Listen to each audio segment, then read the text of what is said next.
Hello, my name is Jewel, and this is a continuation to my video on the things that sustained my faith in God during the sudden loss of my husband.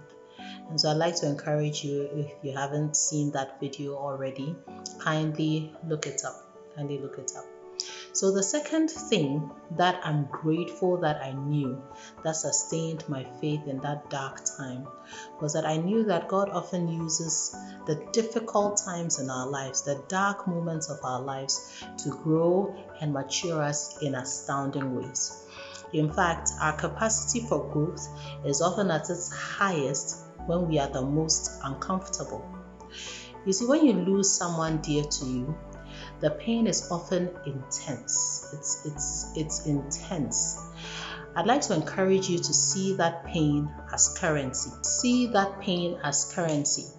You can decide to turn to God with your pain and trade it for growth and maturity, or turn away from Him and then get bitterness and cynicism. That choice is something that you have to make. You know, we all went to class 1 or first grade, depending on the part of the world you're in.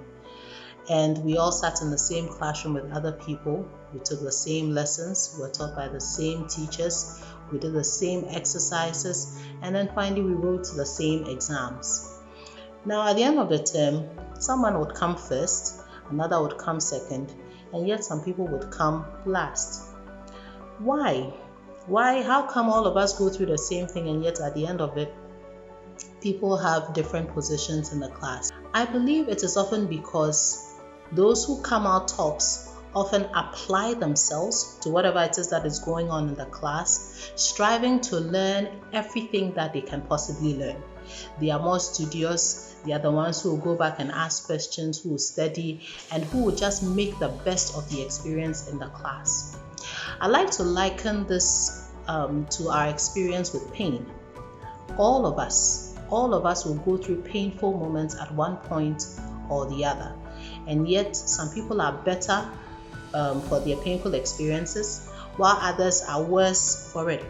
And the difference is the attitude. The difference is whether you are going to be angry at what has happened and turn away from God, or whether you are going to turn to Him and say, God, what would you have me learn in this?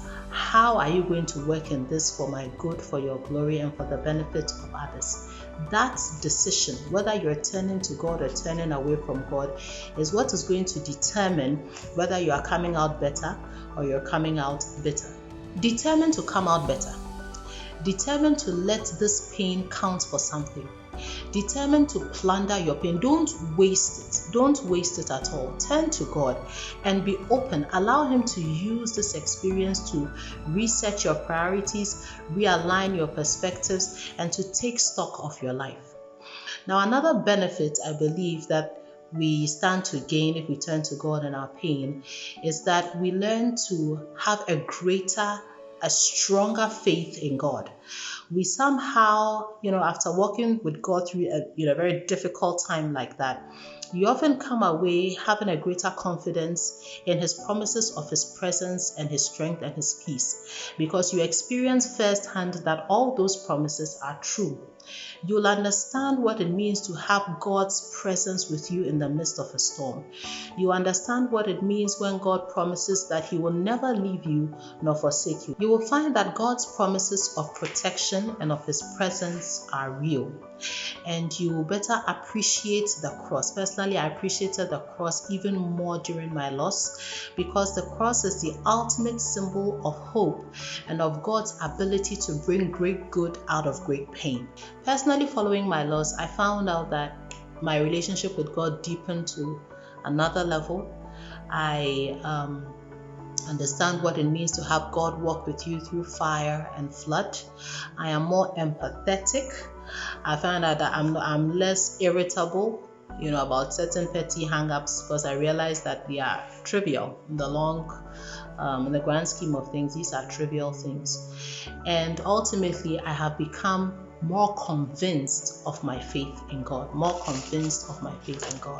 I am in no way saying that I've become a perfect person because of this experience, but I'm definitely the better for it. I'm definitely the better for it. And that's because I decided that I wasn't going to waste this painful experience. I decided that whatever God will have me learn, whatever benefits there was to gain from this painful experience, I was going to gain from it.